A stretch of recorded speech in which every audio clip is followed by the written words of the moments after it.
This is the award-winning Lee Pitts Live.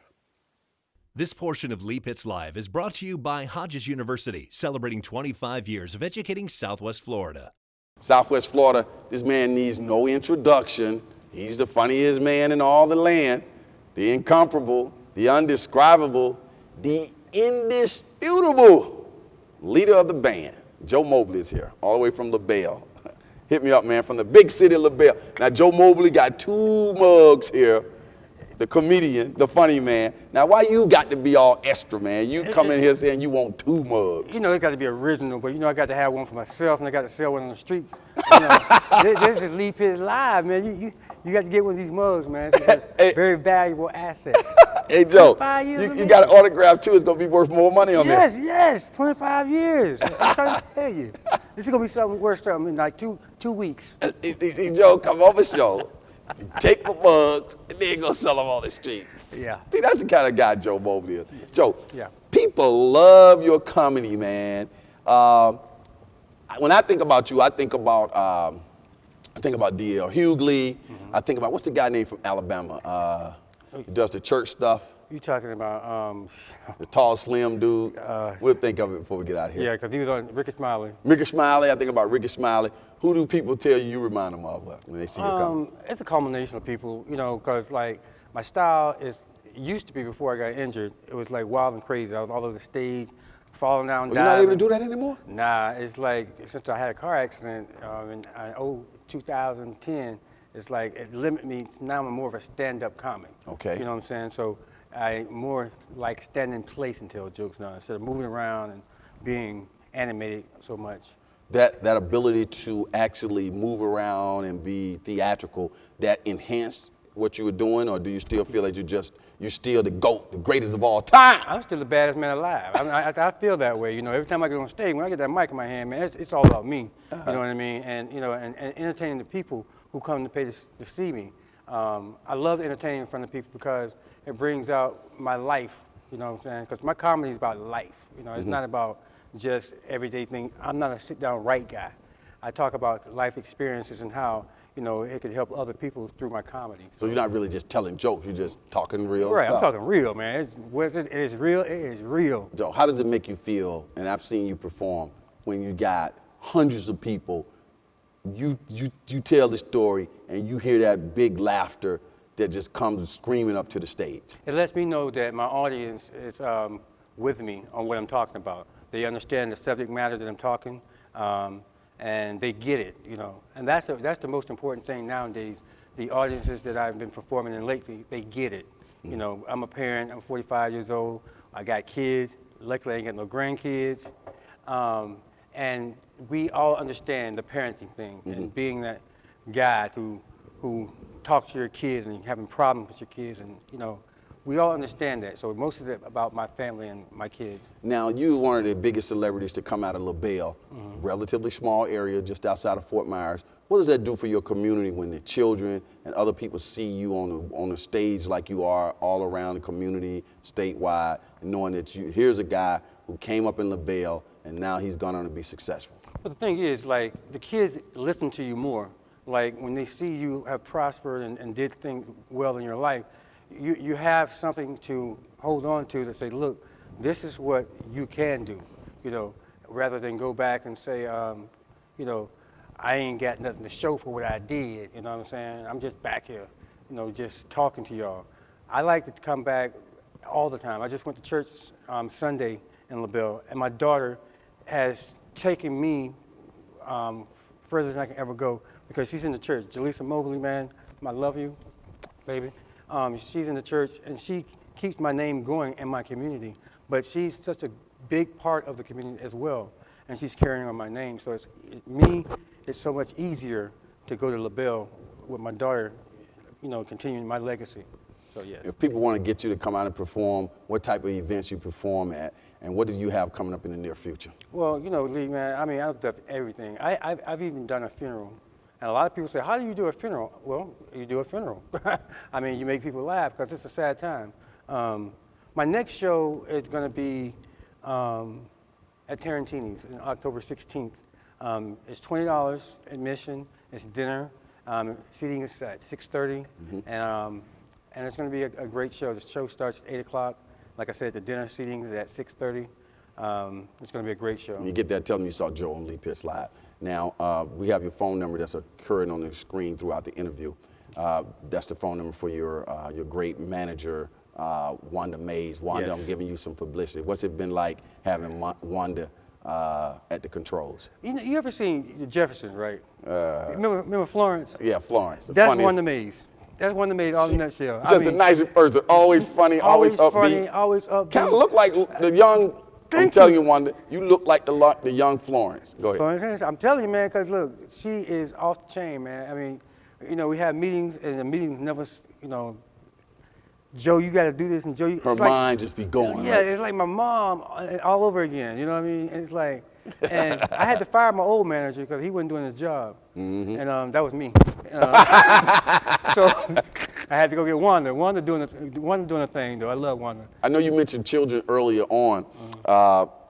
What are some of the craziest questions kids have asked you? No, my son asked me one morning, I was taking the football practice. He said, and it was kind of dark. He said, "Dad, you ever seen a flying saucer?" I said, "Yeah, one night when I was drunk at the IHOP, I tripped the waitress. I seen 5. And he was like, "Huh?" And he still didn't get it, but it's all good. Does interfacing with children help you in your comedic life? Yeah, because I was coaching I've been coaching for like 10 years. And the thing is, you have to break it down to a parent because most parents don't get it. Every kid is not an athlete, okay? If a kid rides the bench in basketball, baseball, football, swimming, track, and he rides the bench and he's a second string water boy, I think you need to get him a tuba. Let him join the band, let him get in the band, everything gonna be all right. And just give him a pair of drumsticks, sit him in the back room. Every kid is not an athlete. Every kid is not an athlete. Now, you, speaking of athlete, you have a reputation of being a pretty good coach, man. How did comedy and coach being a comedian and coaching work together? Yeah, because you got to break it down to the parents, because the parents don't really understand it, especially in like the Lee County area. Every parent wants their kid to be a superstar, and they can't be a superstar. And I tell them, look, if they ride the bench, give them drumsticks. You know what I'm saying? So it's crazy, man. Now, we have a lot of violence that's happening around here. It's not just the teens, but just a wide range of violence that's happening in Fort Myers area that's really making a lot of people concerned. How would you approach that? Well, you know, the thing is we have to take responsibility in our own homes. I tell my kids all the time, you know, when you go out in these streets don't owe you nothing, and you don't owe the streets nothing, but you got to stay out of the way of harm's way and stop, you know, bringing up bull crap and stuff like that in the street, because little things lead to big things, and we all understand that. I tell my kids, quick, I'm gonna choke you. I'm gonna choke you. I'll choke one of mine. I ain't gonna lie. But my kids are bigger than me, so I choke them when they sleep. Do you think that parents should be able to whip their children now? I mean, you remember when we were coming up, parents were, you know, what do you think about corporal punishment? Well, and teachers being able to tap that booty a little bit? It's like this. They said you took prayer out of school, you took everything out of schools, and you put, you know, government in the school. You put government in the household, telling you what we can and what we cannot do with our kids. My mama whooped my behind, my dad whooped my behind, my grandmama whooped my behind, my next door neighbor whooped my behind, her next door neighbor whooped my behind. Everybody who wanted to whoop your behind, gonna whoop your behind. Then they're gonna tell your mama, and then she gonna whoop your behind. She gonna tell your daddy, and your daddy gonna whoop, you know. So I got like 9 whoopings a day. So I believe in it because it didn't change, it didn't hurt me. You know, I'm not on television saying, oh my God, I'm a terrible person now. I got beat. No, I got beat. I didn't get beat, but I got whooping. I understand what people are saying, that some parents go overboard with it. I get it, but it's necessary. It's necessary, and you think that has a lot to do with what we see today? Yes, definitely. Kids have no discipline. Definitely. The Southwest Florida, what has been some of your favorite places to perform? Oh my gosh, man. Oh, Sidney Burns, right here. Sidney Burns? Davis Arts Center. I love this place because it's one of the, we had like the most magnificent show here. Bleachers, and people were able to just walk in and fill the bleachers, and we performed. It was for a cancer benefit. I love doing benefits for cancer, autism, whatever it is, it may be. But Sidney Burns is probably the best one. When you're walking down the street and people say, that's Joe Mobley from Facebook. By the way, people, you can hit him up on Facebook as well. When you're walking down the street and somebody comes up to you, and how do you handle that celebrity? Well, you know, I'm humble, man, because like, if I could have $1 million or $2, I'm still gonna be the same person. You know what I mean? Because my thing is in life, wherever goes around comes around, so to speak.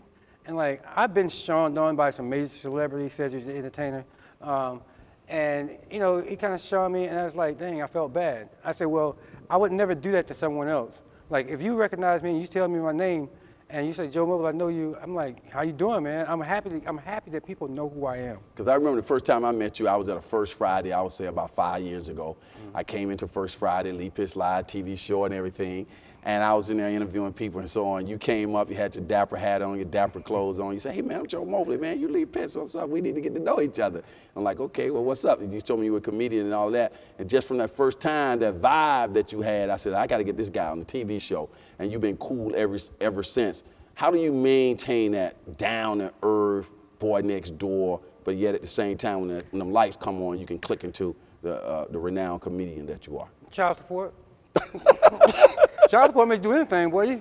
You got child support, you can pay everything. You can be anybody you want to be. You can be a movie star, celebrity, a shark killer, or a hunter. Nah, nah, man. You know, it's life. It's something I love to do. I'm passionate because, you know, I want to leave a legacy for, like I said, my kids. And when I do this thing called comedy, I want to be the best that's ever did it. And right now, it's like 15, 20 years into my career, so to speak. And now I'm really flourishing, meaning that I'm being the comedian I want to be, I'm being the person I want to be in life, and I'm enjoying it. You know what I'm saying? Joe, in the future, will you see yourself maybe going into movies and things of that nature, commercials? How do you see Joe Mobley, you know, going through these next 20 years? By that time, you're already like, what 75, 80 years old right now? You'll be 100 then. How are you going to wrap that up? I don't know. You know, I think, my thing is, man, I think I'm going to go into movies and, you know, a lot of television real soon here. I think I'm ready now, which in the past I've done like short clips when I lived in Harrisburg, Pennsylvania. I've done, you know, extras in movies and stuff like that. You remind me of Martin Lawrence. Oh, yeah. But yeah, man, I really take this acting and thing seriously. I've been in a couple of plays here locally. I'm just trying to expound my career, and hopefully I'll get into movies and stuff like that. It's good having you here, Joe. All right, baby. All right, as the saying goes on this particular show, for those who say it can't be done, they're usually interrupted by our own funny man, Joe Mobley, who are doing it. We'll be right back. Surprise